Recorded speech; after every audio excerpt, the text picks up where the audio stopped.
안녕하세요. 닥터 꼬집입니다. 앞니의 과거에 어떤 신경치료를 받고 크라운을 하신 분들이 굉장히 많이 있으시죠. 그게 이제 한 개의 치아만 뭐 외상으로 다쳐서 그런 경우도 있지만 젊은 시절에 뭐 심리적인 이유 때문에 뭐 신경치료를 하고 라미네이트를 했다든지 아니면 크라운을 한 사람들이 굉장히 많이 있으신 것 같아요. 어떤 여성분들 같은 경우에는 그 이제 보철물이 오래돼서 잇몸이 거뭇거뭇한 그 심리적인 게 거슬려서 오시는 분들이 있으시고 어떤 분들은 또 잇몸에 여드름이 나고 고름이 나와서 염증 때문에 오시는 분들도 있어요.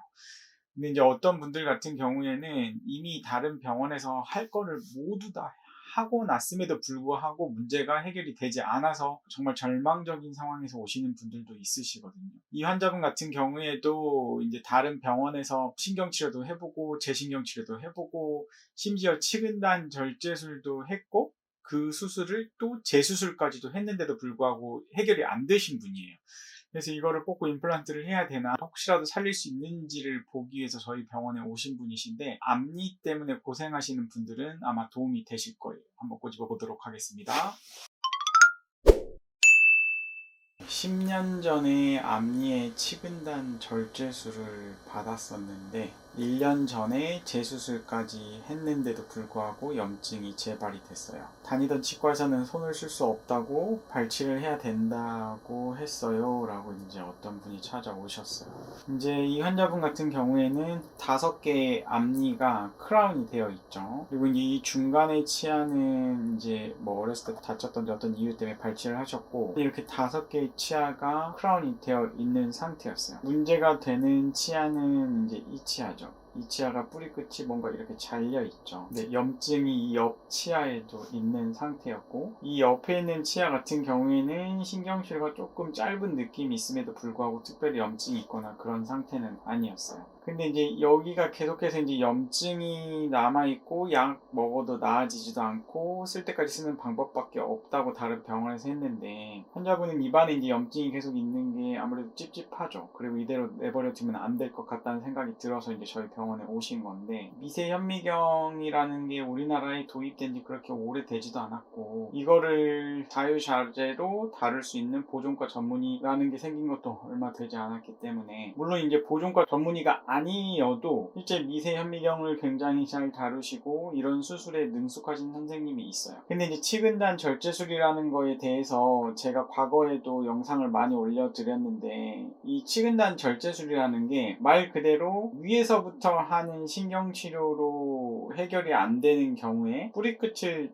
잘라내는 술식은 맞아요. 근데 문제는 이거를 잘라내고 끝나는 게 아님에도 불구하고 그냥 이걸 잘라내고 염증 긁어내면 일시적으로 염증이 없어진 것처럼 보일 수 있겠지만 이 신경관 내부가 근본적으로 굉장히 지저분하고 세균들의 온상이기 때문에 또다시 세균이 나가면서 얼마든지 시간이 지나면 또 염증이 재발이 될 수밖에 없는 거예요. 저는 이제 이 엑스레이를 보고 그래도 이제 치근 수직 파절이나 그런 상황은 아니었기 때문에 재수술은 가능할 것 같다. 하지만 이제 환자분께는 근본적으로 이 크라운 내부가 지저분할 거기 때문에 원래 원칙적인 치료를 하려면 크라운을 뜯어내고 이 안쪽을 깨끗이 하는 작업을 그게 이제 바로 재신경치료죠. 이런 데를 신경관을 제대로 해서 치료를 해 놓는다고 하면 깨끗이 해 놓으면 이 치아 같은 경우에는 뿌리 끝에 부분에 이제 뼈가 생기면서 치유가 일어날 가능성이 있고 그렇다고 하면 치근단 절제술로 할 필요가 없겠죠. 하지만 이제 이 치아 같은 경우에는 이미 뿌리끝이 잘라졌기 때문에 재신경치료를 하고 나서 해결이 안 될 경우에 치근단 절제술로 갈 가능성이 있어서 두 개를 병행을 했으면 가장 그게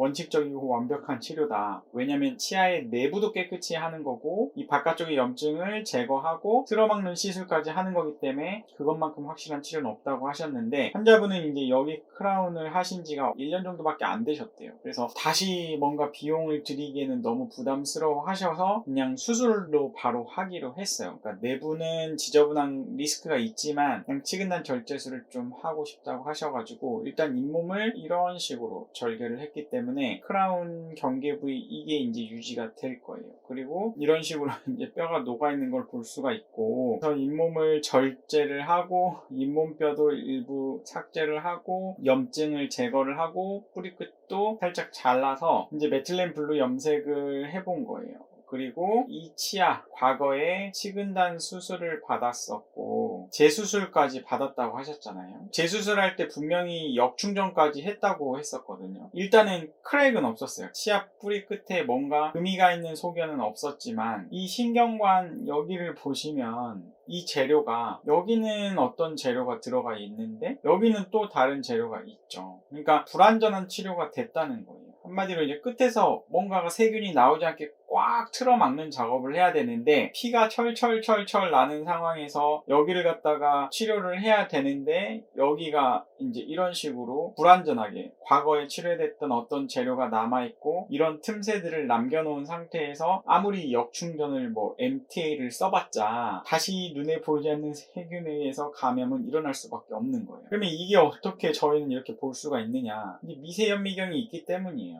미세현미경을 사용을 안 하시는 선생님들은 굳이 미세현미경까지 쓸 필요가 있냐라고 말씀을 하시지만 상당히 많은 차이가 있어요. 미세현미경을 쓰시는 선생님들은 그거를 인정하실 거고 맨눈으로 하는 것보다 당연히 조금 더 확배된 두세 배 확배된 루페라는 거 안경에 좀 돋보기 같은 그런 거를 쓰고 하는 게 유리하긴 하겠죠. 근데 그 루페 정도면 충분하다고 말씀하시는 분들이 있는데 미세현미경이랑 루페 임상의 퀄리티 차이는 생각보다 굉장히 큽니다. 그래서 저는 이제 미세현미경을 꼭 써서 재수술 같은 그런 중요한 술식들 이걸 실패하면 발치로 갈 수 있는 확률이 높은 그런 술식들은 미세현미경 치료를 하는 걸 추천을 드리고 그래서 기존 충전물을 완전히 이걸 드러낸 거죠. 여기가 섞여 있으니까 틈이 있으니까 그래서 이제 이렇게 뽕 기존 충전물을 다 제거를 하니까 이게 이제 확대된 화면이 거의 10배에서 16배거든요. 필요하면은 실은 뭐 25배까지도 확대를 하긴 하는데 대부분 10배에서 16배 굉장히 밝은 광원에서 쳐다보면 이렇게 선명하게 관찰을 할 수가 있어요. 그래서 기존 충전물을 제거를 하고 제가 이제 MTA라는 재료로 다시 이런 식으로 밀폐를 시켜준 거죠. 하나의 재료로 완전히 끝부위를 3mm를 밀폐를 시켜주고 치료 완료하고 난 다음에 뿌리 끝이 잘려져 있고 뭔가가 이제 틀어 막혀져 있는 모습이 보이죠. 그리고 뼈 이식을 안 했기 때문에 까맣게 보이는데 이제 3개월 뒤에 보면은 환자분의 일단 중요한 증상이 사라졌고 고름 나오는 거 없어졌고 가만히 있을 때 아팠던 증상 사라졌고 눌렀을 때 아팠던 그 증상도 사라졌어요. 그리고 이제 뼈도 조금씩 생기고 있는 것 같고 7개월 뒤에 왔던 이제 뼈가 완전히 생겼어요. 그래서 환자분께는 이제는 좀 안심하셔도 된다라고 이제 말씀을 드리는 거예요. 그래서 이제 1년 후에까지도 오셨는데 이런 식으로 잘 유지가 되고 있는 상태고 환자분은 이제 뽑아야 될 줄 알았던 치아가 미세현미경 치근단 절제술을 통해서 소생을 했으니까 매우 기뻐하신 거죠. 이 보철물도 나중에 혹시라도 이제 바꾸게 되면 여기서 꼭 하고 싶다라고 말씀하시고 저희 병원에 이제 정기 체크업을 다니고 계시는 분이신데요. 그래서 이게 치료 전, 치료 후의 모습을 보면 여기 분명히 치근단 절제술까지 하고 거꾸로 틀어막는 술식을 했음에도 불구하고 더군다나 수술을 2번을 받았어요. 2번을 받았음에도 불구하고 염증이 재발이 된 거 그리고 옆에도 신경치료를 받았음에도 염증이 재발이 된 거 이렇게 치근단 절제술을 통해서 뼈까지 완전히 치유가 되는 그런 모습까지 관찰을 했기 때문에 좀 안심을 하고 쓰실 수가 있는 거예요. 그래서 이제 환자분들이 앞니 때문에 고민이 있으신 분들은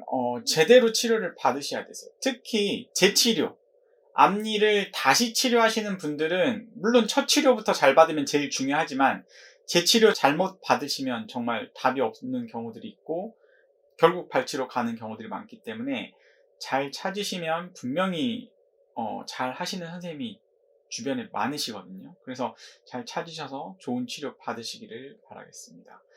이 영상이 도움이 되셨다고 하시면 닥터코집치과 DM 좋아요, 구독 요청드립니다. 감사합니다.